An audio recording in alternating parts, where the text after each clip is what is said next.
As a pilot for the first fighter wing, flying the most advanced fighter in the world, the FA-22 Raptor, I use electronics in my work every day. From the heads-up display, which shows me how fast I'm going and how high I'm flying, to the latest stealth technology, the Air Force makes math, science, and technology a way of life. You can use math, science, and technology along with the Treehouse Detectives as they investigate the magnetosphere in The Case of the Technical Knockout. Stay tuned and study hard, and one day you can trade your video game controls for the controls of one of these.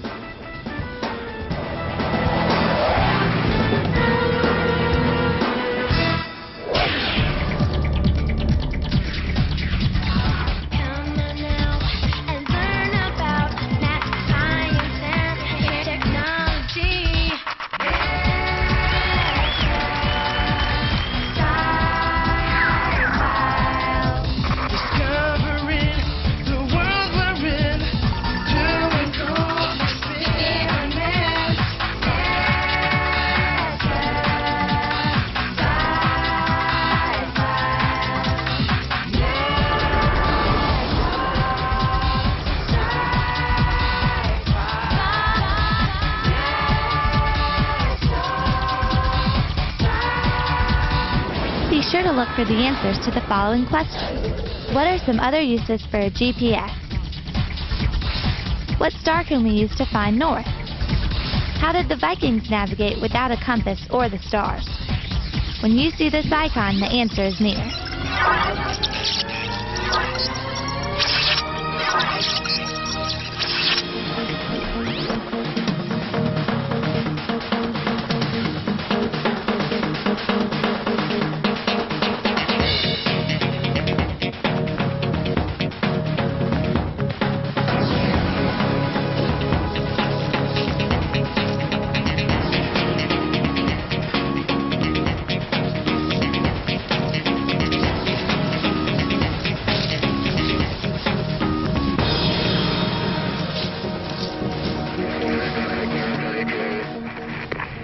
Great. Keep up the good work and keep looking. Hi, I'm glad you're here. We're close to finding our first geocache. You guys are quick. I'm still trying to figure out this whole geocaching thing. It's simple. It's like a scavenger hunt using a global positioning system device, or GPS. You create a cache, which is just a container to hold your treasure. Then you take it to a public park or another public area and you hide it, using your GPS to note its exact location. Because you have to post the exact coordinates on the internet. Exactly. So other GPS users can find the treasure in your cache. They take your treasure? They have to replace your treasure with the new treasure so others can find it. That makes sense. Miss Rickles told us all about geocaching when she gave us our geography assignment. What I can't figure out is how a GPS works. How does this thing know your exact location? And do I really want anyone to know my exact location? Well, you would if you were lost. That's true. I guess I need to do more research on how a GPS works. I know it uses satellites, but I'm not sure how. While you're up, do you think you could find the coordinates for some chocolate? It was a simple task. All you had to do was put batteries into the GPS. Batteries have nothing to do with the problem. It must be something... If the GPS doesn't work, or if it says we're somewhere we're not, then basically, we're lost. I can't believe it. Our position keeps changing, but we haven't moved. The GPS is giving us a lot of different coordinates. According to my compass, and our last coordinates, let me see. North is over here. I think I better get in touch with the other Treehouse Detectives. Bianca, come here. This is Kate. I can't figure it out either. Just stay calm and keep taking good notes. We'll see what we can find out later. Over. That can't be good. No, it isn't. Everything was going fine, and then both teams reported having problems with their GPS. Well, from the sketchy radio communications, it sounds like they're receiving random coordinates. Yes, but they weren't even moving. Identifying a location precisely is what geocaching is all about. Sounds like we need to go to the problem board. Good idea. So what do we know? We know that both teams are using GPS devices, and that everything was going fine until just recently. Now they're experiencing some kind of technical problems. Right. Both GPS devices began to give incorrect location coordinates at about the same time. We also know that a GPS uses information from satellites to give precise locations. So what do we need to know? We need to know how GPS, or Global Positioning Systems, work. What goes on under your hard plastic cover? What makes you tick? I don't know where we need to go, but someone needs to go outside and take a break. Did you say something? Yes. Where do we need to go? I'm meeting with Dr. D later this afternoon via the internet to discuss my project on the history of navigation. Maybe he can help. Good. I'm meeting with Mr. Charles Cope to pick up some information about the NASA SHARP program for my brother. Mr. Cope is a pilot for NASA. Pilots use GPS. Maybe he can answer some of our questions about how GPS works. Pilot from NASA? I'm sure he'll be able to help. Don't forget to take a Get Up and Go sheet for some serious note-taking. Visit the NASA Sci-Files website to find some cool research tools for your own investigation.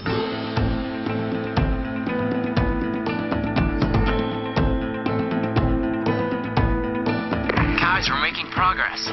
The GPS now says we're in Virginia. Of course it says we're in the middle of the Chesapeake Bay. But we're making progress. Guys? Guys? I hope that helps your brother out. Thanks for the information on the SHARP program. My brother is very excited about it. You're welcome.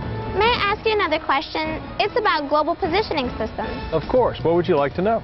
As a pilot for NASA, how do you use GPS when you're flying? With GPS's unique ability to provide an exact location at any second, pilots rely on that for accurate navigation. That is pretty important when you're flying. Yes, knowing exactly where you are helps to keep the plane clear of obstacles and mountains and get you to your destination safely.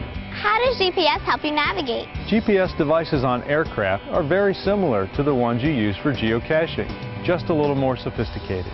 They show great detail, accurately displayed on a graphic map. We've learned how important accurate maps are. Yes, and having the capability to always know where you are, combined with an accurate map display, greatly adds to the situational awareness and to the safety of the flight. What would happen if the GPS device went out while you were flying? It might make the aircraft unable to fly and land in all types of bad weather.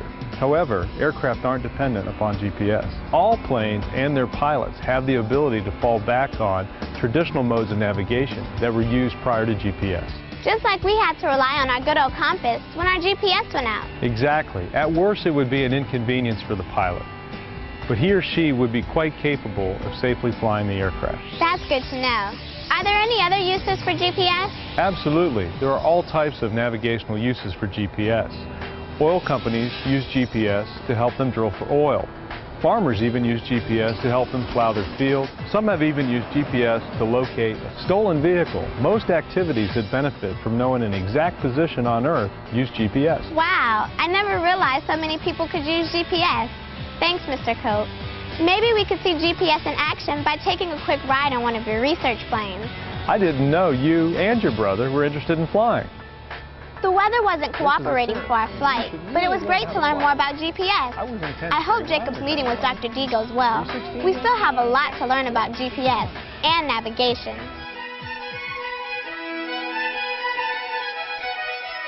I'm in Oslo, Norway for the World Year of Physics, but now I'm studying some of the history and culture of this great country.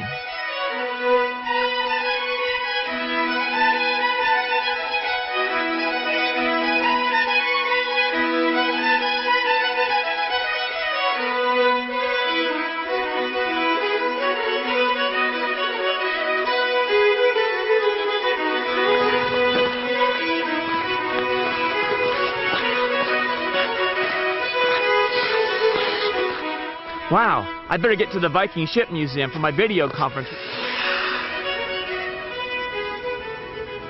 I've got to hand it to the Vikings. How they found their way across the Atlantic Ocean without maps is amazing. Well, they didn't have maps like ours, but they were pretty sophisticated navigators. Hi, Dr. D. I was beginning to wonder if you were going to find the museum. Well, it's easy to get distracted when you're doing research. And soon I'll be going to Andenes about the Arctic Circle to see the Northern Lights. Dr. D, isn't the Alomar LiDAR Observatory in Andenes? Yes, but how do you know about the observatory in Andenes? Ula and Nina, some of our fellow geocachers, live there, and they also happen to be members of the NASA Sci-Files Kids Club. That's cool. If you send me their coordinates, I can meet them.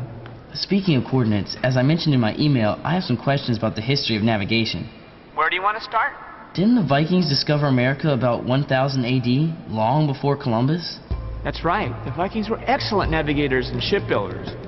This Viking ship made of oak is called the Oseberg. It is 22 meters long and was likely the burial ship of a Viking queen. The Gokstad was probably built around 890 AD. In addition to sails, it also had 16 pairs of oars.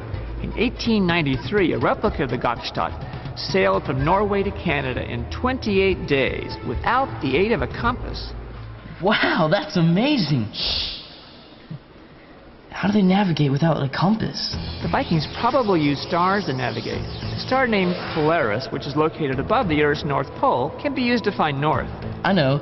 Polaris is sometimes called the North Star. It's always in the same place in the sky, and you use the Big Dipper to find it. Very good. But when the Vikings sailed in the summer months, they would have had difficulty finding the North Star. Why is that? Because Norway is so far north, there are places where the sun never sets in the summer. That's why it's called the land of the midnight sun.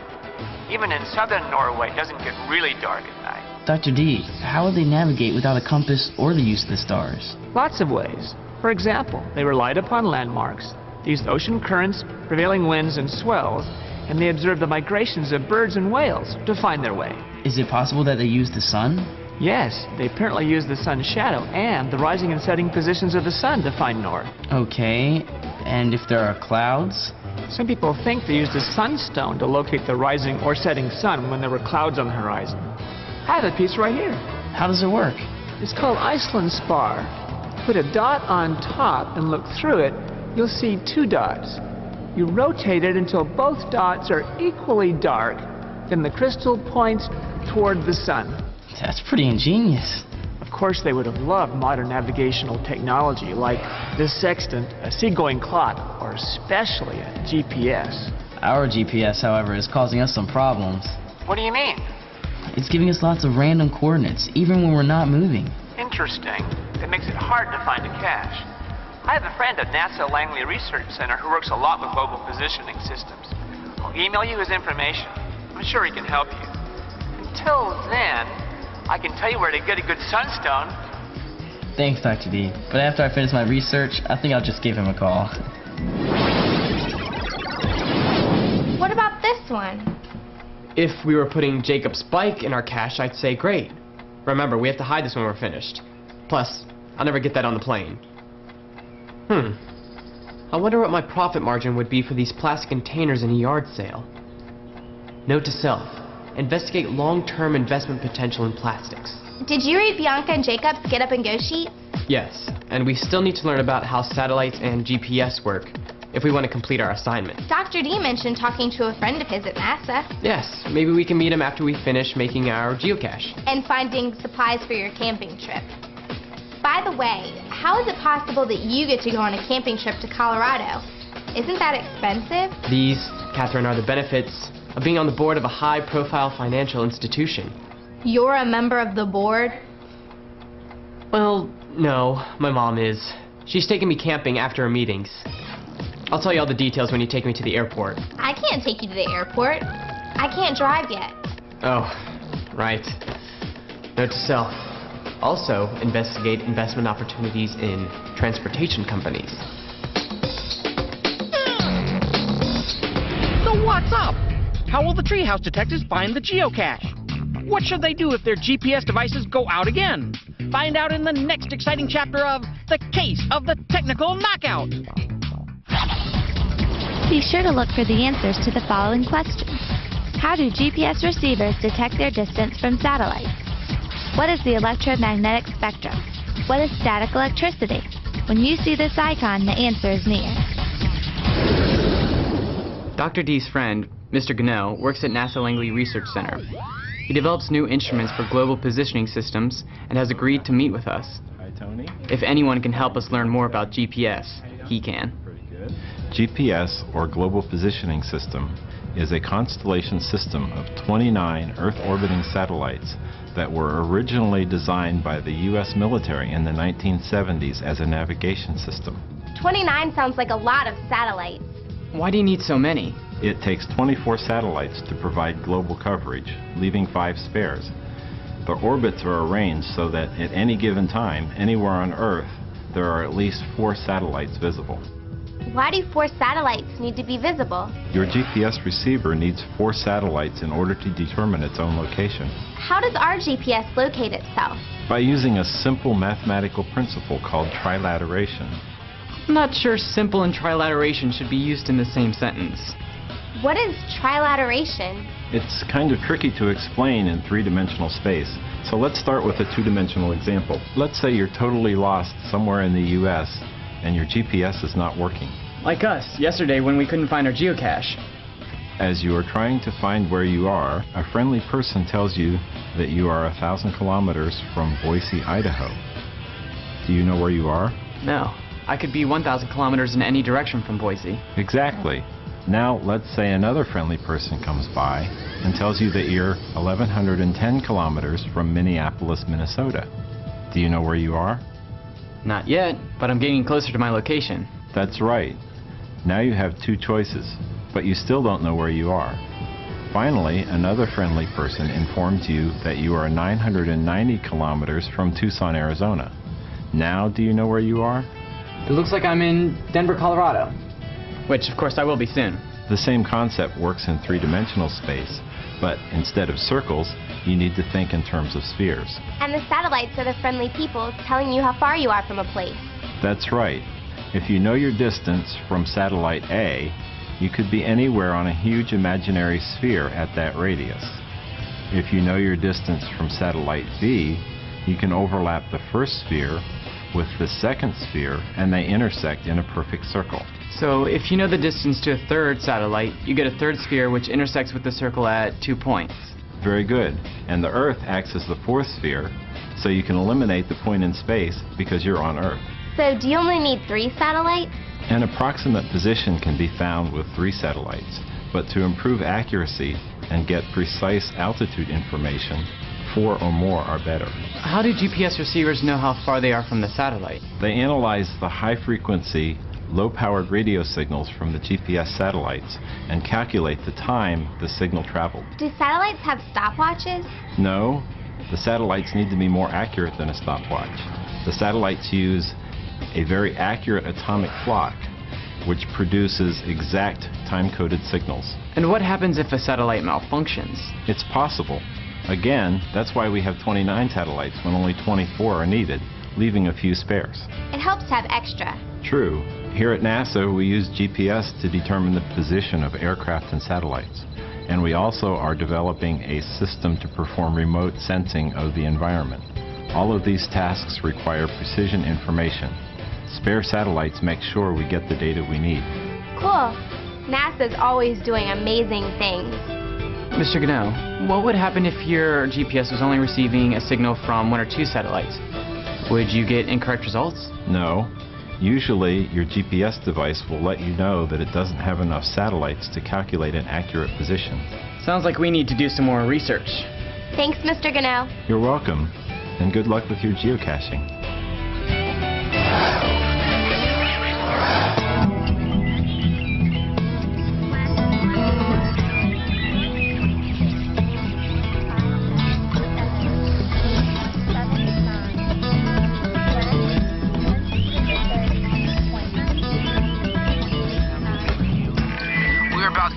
Meters from where we were, and when we last experienced the problems with the GPS.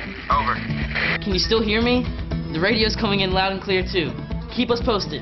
We should know really soon whether or not the technical problem was permanent. My guess is that one of the satellites was broken. Now, Jacob, don't jump to conclusions. And besides, Mr. Gano said that 29 GPS satellites orbit the Earth. It's possible, but not likely that they're all broken. I guess you're right.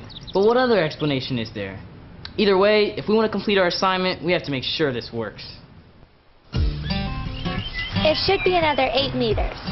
A little to the right. I don't see anything. Another 5 meters. Oh, wait, I see something.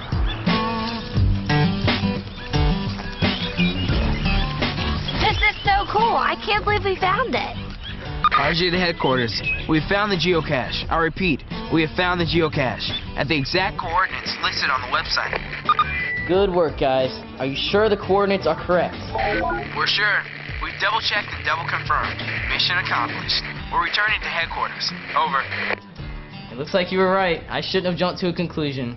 Clearly, the satellites and the GPS devices are working properly. And that's a good thing. But we still don't know what caused the problem in the first place. Let's go to the problem board. Okay, what do we know? We know that our GPS malfunctioned in 2 different locations at the same time. And we also know from Catherine and Tony's report that satellites communicate with GPS devices through radio waves. Of course. And now we know that the problem was only temporary. True. The satellites and GPS devices are working fine now. So what do we need to know? We need to know more about radio waves and how they might be affected. It might also help if we knew anyone else who had a similar problem. So where do we go? Let's email Ulla and Nina in Norway and see if they had the same problem on the same day. Great idea. We may not have this problem solved, but we're making progress. Yes. And we need to make a report for Tony. Maybe he can help us from Colorado. For some great ideas on creating your own reports, visit the Treehouse on the NASA Sci-Files website.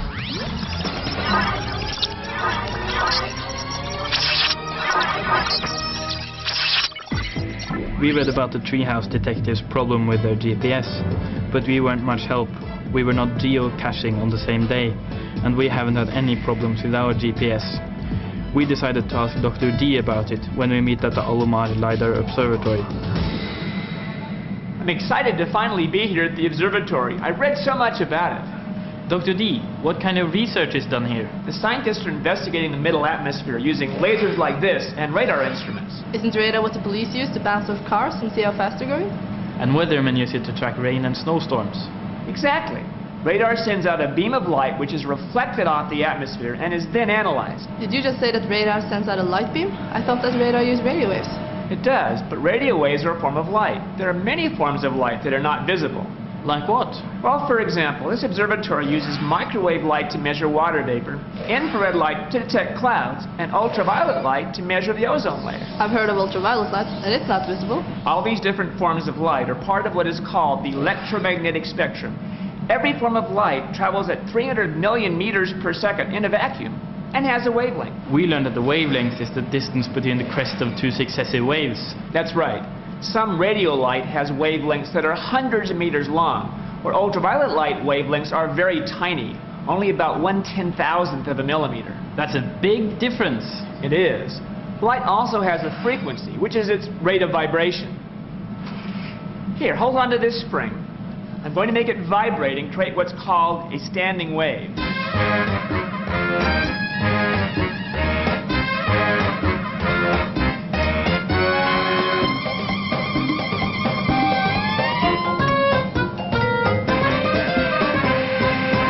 The faster you move your hand, the shorter the wavelength. Exactly. And the shorter the wavelength, the higher the energy. Which light has the most energy?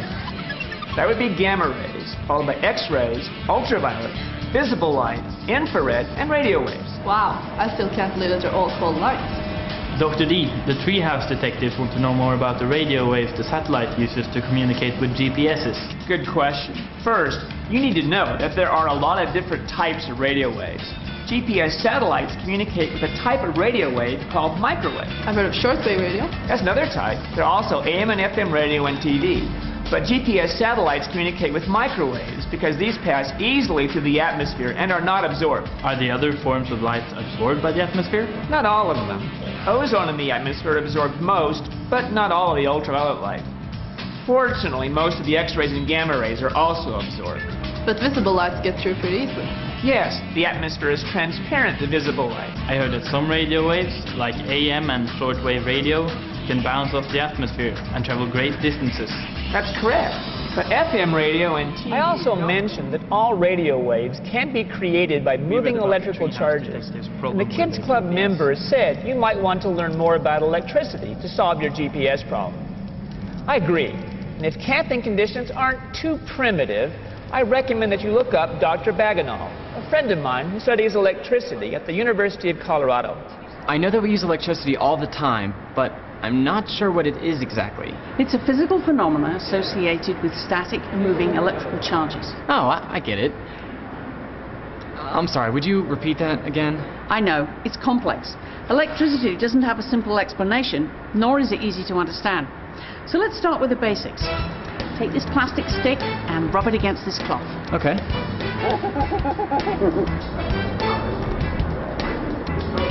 Okay, now take this other one, made of the same material, rub it with a cloth, and see if you can try and put the ends together.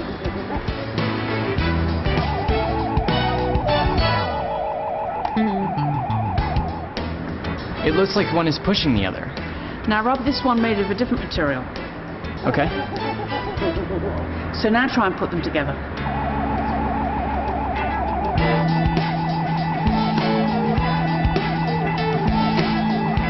The different stick pulled the first stick. Why'd it do that? Well, let's figure it out. Do you remember the parts of the atom? Yes. There is a nucleus with protons and neutrons surrounded by electrons. That's correct. And the protons are positively charged and the electrons are negatively charged. And the neutrons are neutral. Very good. And positive and negative charges are attracted to each other. We call that the attractive force. Aren't all atoms basically neutral? Yes. But when you put different materials together, sometimes the parts of the atoms like to move. However, some nuclei like to hang on to their electrons stronger than other nuclei. The stronger nuclei gather electrons from the weaker nuclei. Is that what happened when I rubbed the two different sticks with the cloth? When you rubbed the first two sticks with the cloth, the electrons left the cloth and gathered on the sticks. And then because they are both negatively charged, they repelled each other. So why did the different sticks attract one another? Well, different materials cause electrons to move differently. Oh, I get it. With the different stick, the electrons gathered on the cloth, leaving the stick positively charged. Because one stick was positively charged and the other one was negatively charged, they attract each other. Yeah, I think you've got it. So this kind of electricity is called static electricity because the charges are stationary and don't move. Now, shuffle your feet on the carpet and then touch this metal object. I have a bad feeling about this. Shocking. Can you explain why? I'll try. When I shuffled my feet, I gathered electrons from the carpet, making me negatively charged. That's correct. And what happened when you touched the metal object? The extra electrons jumped over to the metal, causing pain. Sorry, but you're right. It's an example of what we call current electricity. Watch what happens when I connect this end of the wire to this end of the hand generator. This looks like a complete circuit, with the light bulb as the load. When you turn the crank, you produce current, which is electrons flowing through the circuit, and the light bulb glows. Exactly. Now watch what happens when I connect the generator to this circuit near these compasses.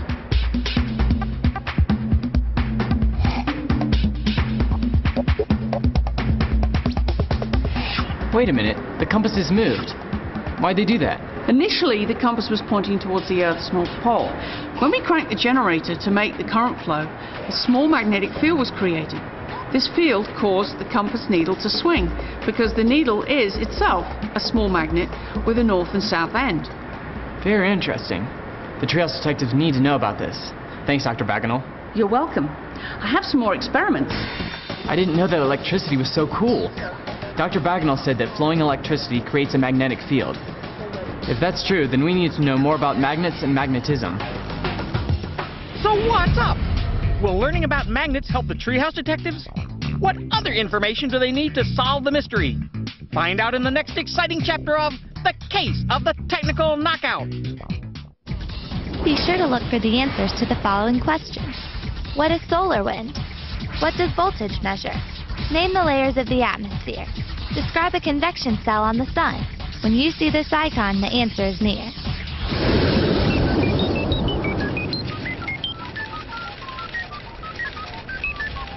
What about a nice bag of beef jerky? Don't you think after a long day of hiking and geocaching, you might want some beef jerky or something of substance? Sorry, Jacob. Nothing perishable. We need to put things into our cache that are fun and interesting as treasure, not a meal. Well, I'm running out of ideas. What do you have so far?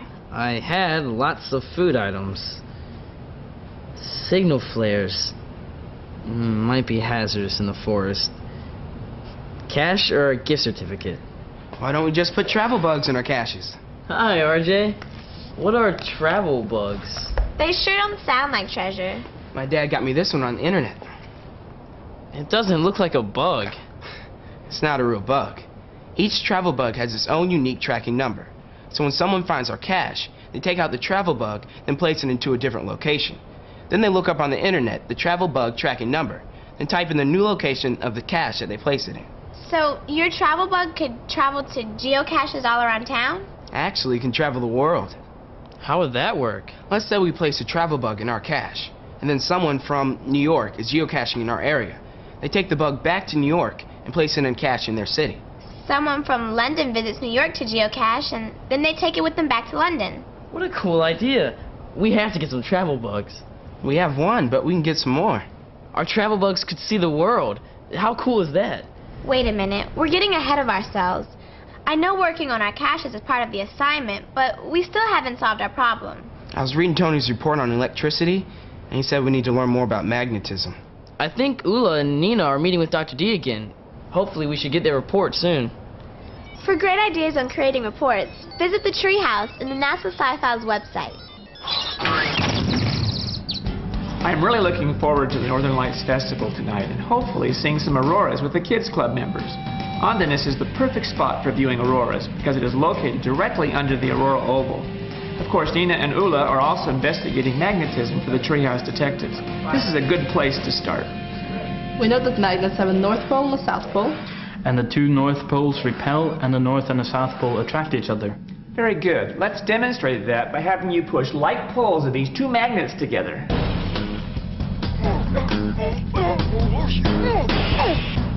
Oi, they're really strong. Let's take a look at the magnetic field of this permanent bar magnet.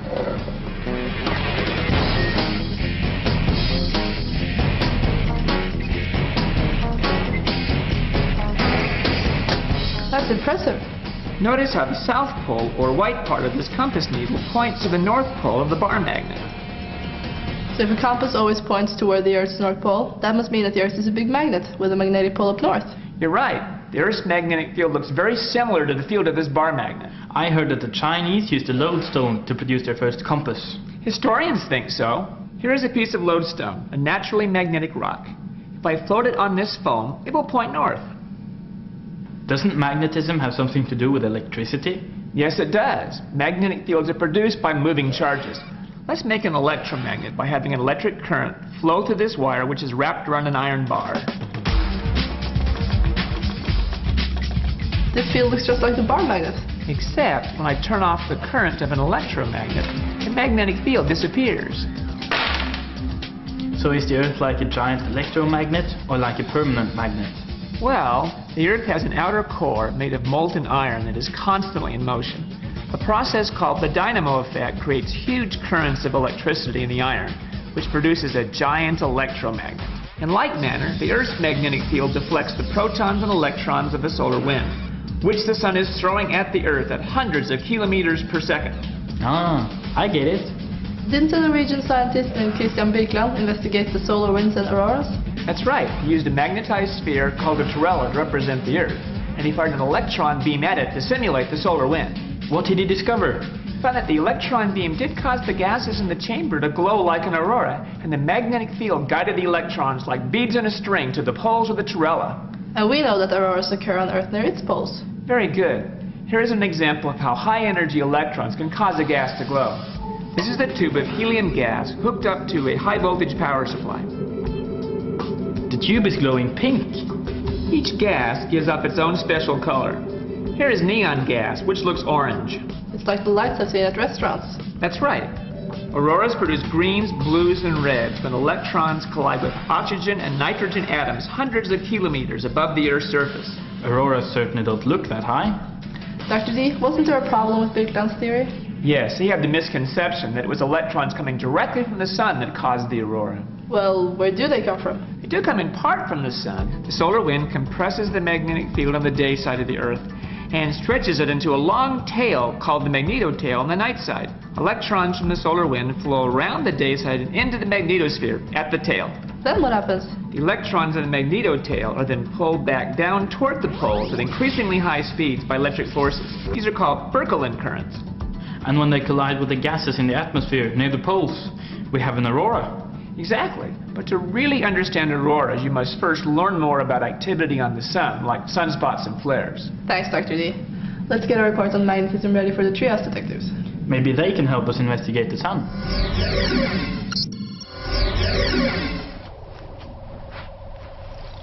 Okay, let's fire up the computer.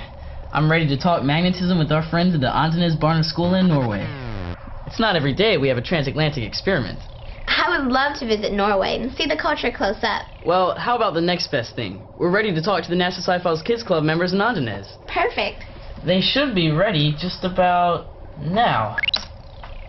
Hi, I'm Jacob, here with Bianca. We understand you're doing an experiment on magnetism. Hi, I'm Ingvild. And I'm Alexander. Hi. Dr. D told us that you're working on an electromagnet experiment. Can you tell us about it? Sure. Our electromagnet is a wire wrapped around an ear and nail attached to a battery. We wanted to find out how the strength of the electromagnet changes when we increase the voltage. And we increase the voltage by using more batteries. We learned in science class that a battery is like an electrical pump that pushes electrons through a circuit. The voltage measures the push. And the flow of electrons through the wire is called a current. We learned that too. We also learned that as the voltage is increased, the current in the wire will increase. So we hypothesized that if we increase the voltage and get more current, then the strength of the electromagnet will also increase. Sounds like excellent reasoning. We began by wrapping wire around the nail 300 times. Next we placed a 1.5 volt battery in the battery pack. We then connected one end of the wire to the positive battery terminal. And to complete the circuit, we connected the other end to the negative terminal. You won't get any current or flow of electrons unless you have a complete circuit. That's right. And the current in the wire then causes the nail to become a magnet. To test the strength of the magnet, we placed it in a cup of paper clips. I would think that the stronger the magnet, the more paper clips it would pick up. We agree. On our first trial, we picked up 6 paper clips. We know in an experiment it is important to do multiple trials and then find the average. What was your average? The class average was 8 paper clips with 1.5 volt battery. To continue to test our hypothesis, we added another 1.5 volt battery, increasing the voltage to 3 volts. The average was 14 paper clips with 2 batteries. Wow, you doubled the voltage and almost doubled the number of paper clips. We continue by adding a third battery. With 4.5 volts, we averaged 21 paper clips. And 4 batteries, or 6 volts, picked up an average of 30 paper clips. Congratulations! It looks like you proved your hypothesis. That's right. We graphed the results as well. A graph clearly shows that the strength of the magnet increases as the voltage increases. Our teacher, Ole, also told us that the Earth's magnetic field is very similar to our electromagnet, except the current in the Earth is billions of times the current in our circuit. That's incredible. I was wondering, does the number of times you wrap the wire around the nail make a difference? We think so, but that is what we're going to test next. Great. Be sure to send us your results. We will. Goodbye. From Andenes Barneskole, Norway.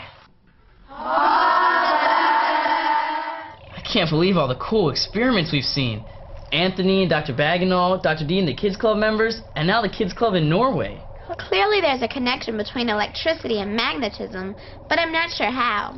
I'm still sorting through Ula and Nina's report on auroras. Dr. D also said that before we can fully understand auroras, we need to learn more about the sun. I completely forgot about the sun. How are we going to learn more about the sun? Don't worry, I've done some research on the internet, and NASA does lots of research on the sun. Of course, the answer is NASA. Let's go.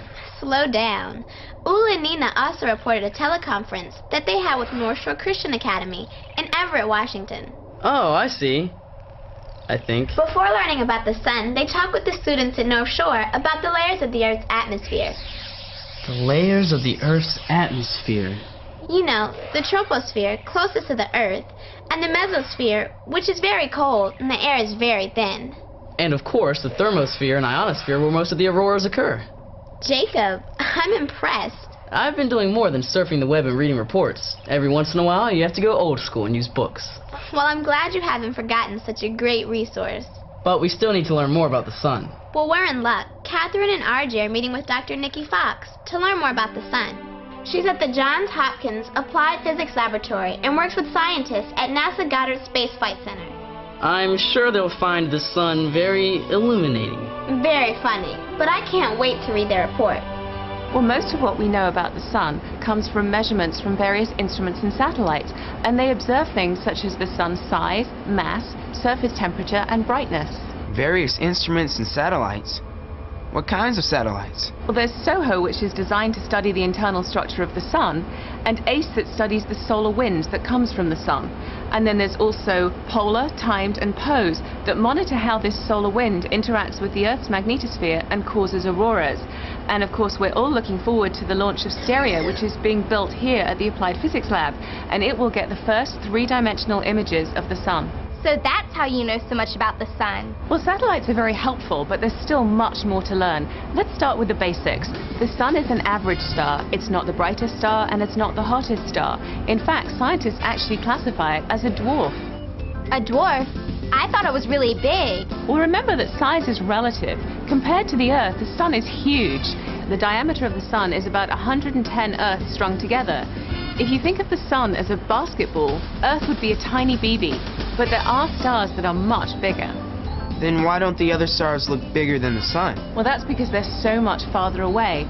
The sun is 158 million kilometers away from the Earth. However, the next closest star is Proxima Centauri, and it's so far away that its distance has to be measured in light years. Wow, that's far. And fast. What is the sun made of? It's mostly made from hydrogen, with some helium and a few other elements. It also has 6 layers. The Earth has layers. Are the sun's layers like the Earth? No, because the sun is not solid like our Earth, they're quite different. The sun's layers consist of a core, a radiative zone, a convective zone, and then there's the visible surface known as the photosphere, the chromosphere, and finally the outermost layer, the corona. So if the sun is not a solid, then is it gaseous? No, it's neither. It's actually a plasma. Of course. I was just reading about plasma being the 4th state of matter. That's correct. And because this plasma is hotter in some places than others, it creates convection cells in the convection zone of the sun. What are convection cells? Well, they look just like rice grains, and scientists call this granulation. The bright center of each cell is hot rising material, and the darker edges are cooler gas falling to be reheated, just like water boiling. These granules are continuously evolving and changing, but these light and dark patches should not be confused with sunspots, which are dark spots higher up on the surface of the sun. I've seen pictures of sunspots before. Are they very big? Well, the average size of a sunspot is about the size of the Earth. I'd say that's pretty big.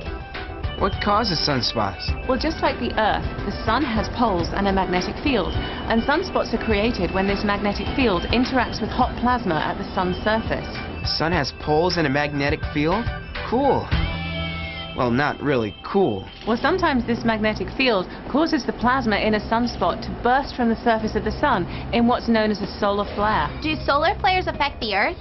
Or satellites? Well, solar flares do release a tremendous amount of energy, and that can affect the Earth and our satellites in lots of different ways. It sounds like we need to learn more about solar flares. Thanks, Dr. Fox. So what's up? Could solar flares be responsible for the problem with the GPS?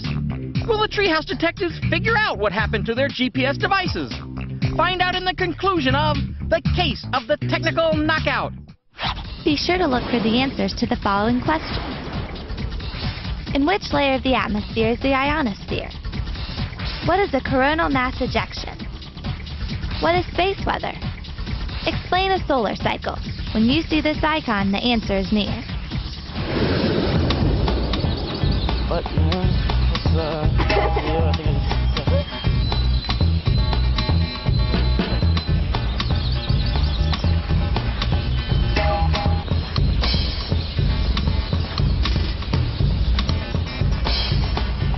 I'm still not sure about this.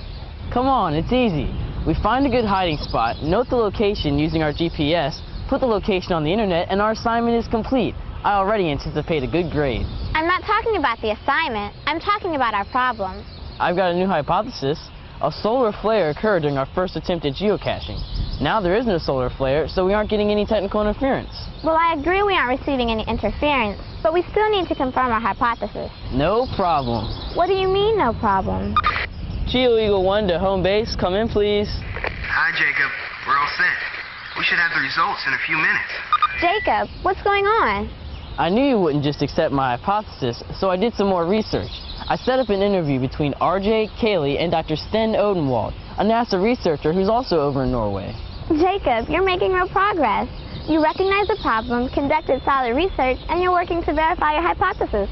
I'm impressed. If you think that's impressive, wait till you hear from Dr. Odenwald. Home base, let me know the minute you finish talking to Dr. Odenwald. Home base? Home base. Jacob, come in. We're getting ready to talk to Dr. Odenwald. Do you have any additional questions? Over. Over. Well, that's funny. It was working just fine a second ago. Yeah, it's really strange.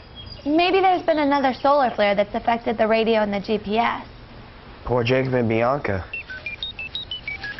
Oh, look, here he is now. Hi, Dr. Odenwald. Hi, kids. Jacob's been telling me about his hypothesis and the research you've been doing. Sounds very interesting. Yes, it is. Of course, it'll be even more exciting if the hypothesis is correct. Right. We were hoping you could help us. Jacob believes that a solar flare is responsible for the technical glitch with our GPS, but we're not sure how. Well, solar flares are one possibility, of course. When we're talking about the sun and solar flares, we're talking about a huge amount of energy. And that energy caused our GPS to malfunction? It could have. Let's start at the beginning. Solar flares happen near the surface of the sun because the magnetic fields there that are all tangled up try to get untangled into simpler shapes, and that releases a huge amount of energy.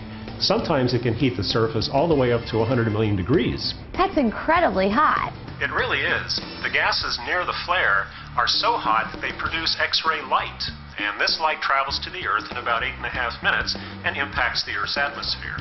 Wow, that's quick. And when the X-rays arrive, they disrupt the ionosphere on the daytime side of the Earth. We learned that the ionosphere is part of the thermosphere, where there are a lot of charged particles and free electrons. That's right, and these disruptions can cause shortwave radio blackouts that last for hours. We also learned that GPS communicates using radio waves.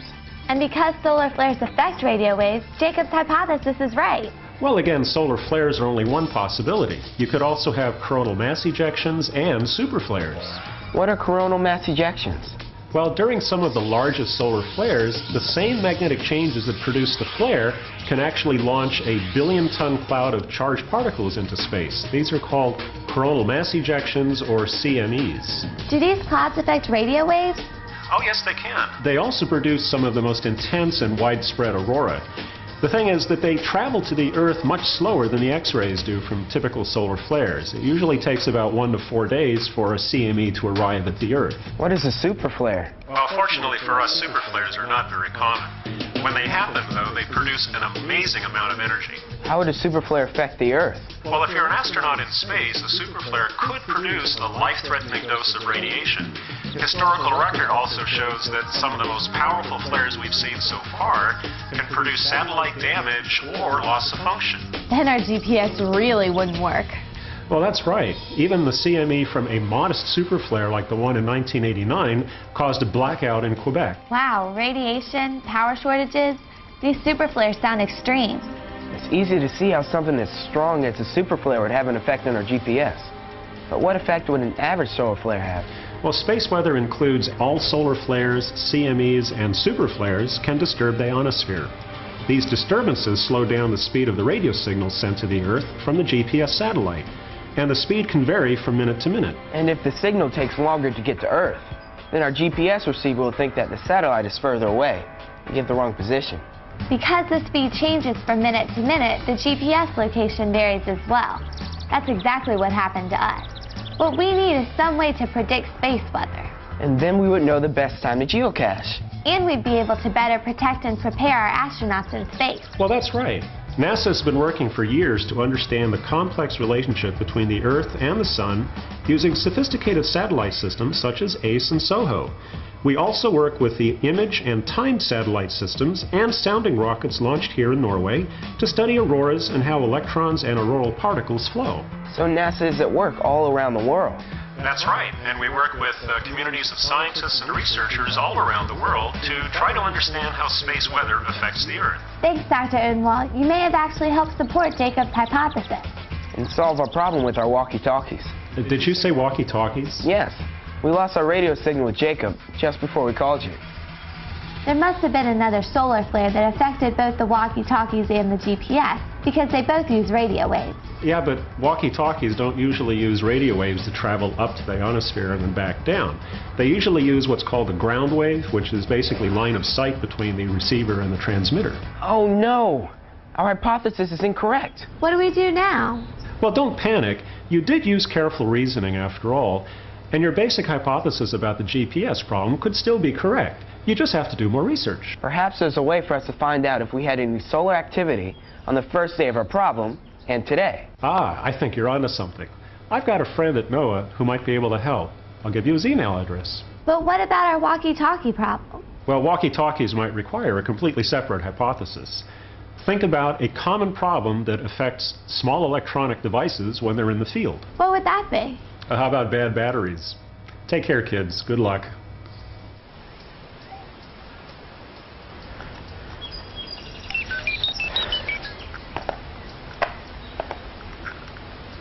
I'm not telling Jacob about this one.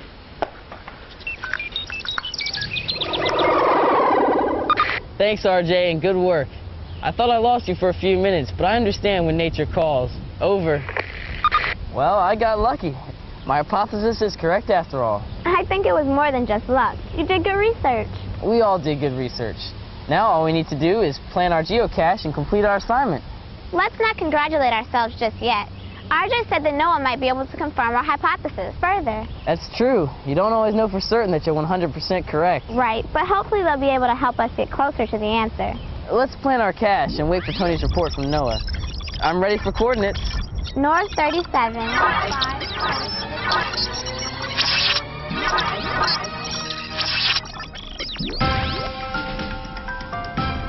I'm meeting with Mr. Joe Kunches, who works with NOAA and the Space Environment Center here in Boulder, Colorado.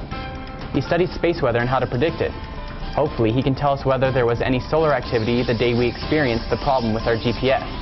Space weather refers to conditions near the Earth that affect man-made technologies such as satellites and other human activities. That's why it's so important to predict space weather. Right. Satellites were once rare and mostly government-owned, but today they are more numerous and many are commercially owned. So that's why it's important to know where and when they may be affected. Right. Satellites are very important in our lives, and also a nice addition to a well-balanced portfolio. We heavily depend on satellites for weather information, television, communication, and navigation. We have learned about predicting weather here on Earth, but how do you predict space weather? Predictions are made primarily using data from satellites that monitor the sun. For example, NOAA's GOES and POES satellites help forecasters know atmospheric conditions at low Earth orbits and higher up. Do you work with NASA satellites as well? Yes. NASA's ACE satellite samples the solar wind, and SOHO allows forecasters to see the solar eruptions that cause space weather. Are there other ways to monitor space weather? Yes. We use data from the ground-based observatories run by the United States Air Force, as well as the magnetometer network run by the United States Geological Survey. What is a magnetometer? A magnetometer is an instrument that measures the behavior of the Earth's magnetic field and tells forecasters when a magnetic storm is developing. Wow, you have a lot of data to monitor. How do you get it all? We get data through the internet, dedicated telephone lines, and email. We also have our own antennas that receive data. And once you have the data, you have to analyze it. Forecasters continually monitor the space environment to provide short-term 3-day predictions. They don't have daily space weather predictions on the news, so who receives your forecasts? The alerts go to a number of places, such as private and commercial users, as well as other government agencies, such as NASA. Do you send out alerts often? It varies depending on the time of the solar cycle, but usually we average 20 to 30 alerts per week. What's a solar cycle? As you know, the Earth's weather changes over time with different seasons. The Sun's weather does too.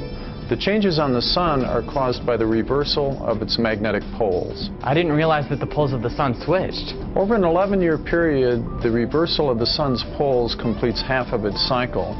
During this time, the number of sunspots seen on the surface of the Sun goes from high to low and then back again. Sounds intense. Yes. The period with lots of sunspots is intense and is called sunspot maximum. The period with fewer sunspots is called sunspot minimum. So during a sunspot maximum, there would be more solar flares and coronal mass ejections. We would see increased auroras and more disturbances in the ionosphere, causing problems with the satellite systems. Good job. I think you have it. But remember that even during a sunspot minimum, there can still be lots of interference. If you don't mind, I have one last question. Sure, what's your question? We're fairly certain that our GPS devices went crazy while we were geocaching due to a solar flare or space weather event that affected the ionosphere. Is there any way we can be sure that was the cause? We can find out if an alert was issued for that date, but not if the storm affected your GPS device. That makes sense. Let's go over to the computer and check out the website. You can find out all about space weather and geomagnetic storms when you visit NOAA's Space Environment Center website. NOAA confirmed that there was an alert while we were geocaching. We can't be certain, but we may have solved another mystery. Of course, I'm sending my report to the treehouse detectives. Hopefully, they will get it before they go to pick up Dr. D from the airport.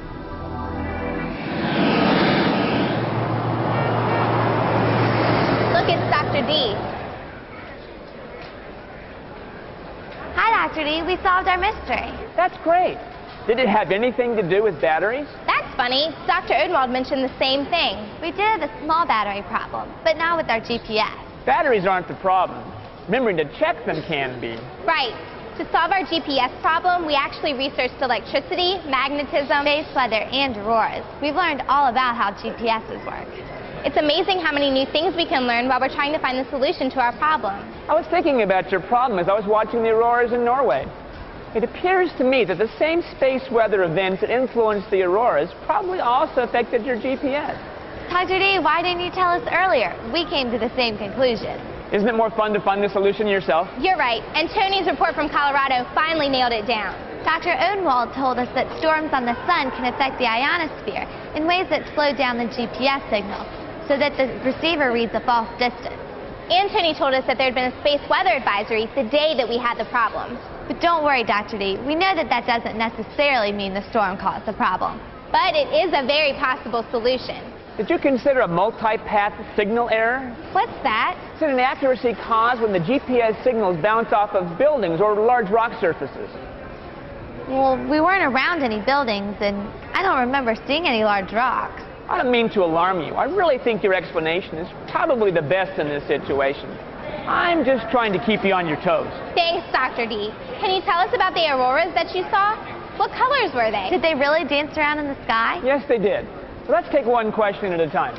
The colors of the auroras were absolutely wonderful. Mostly kind of a pale green, little red along the borders.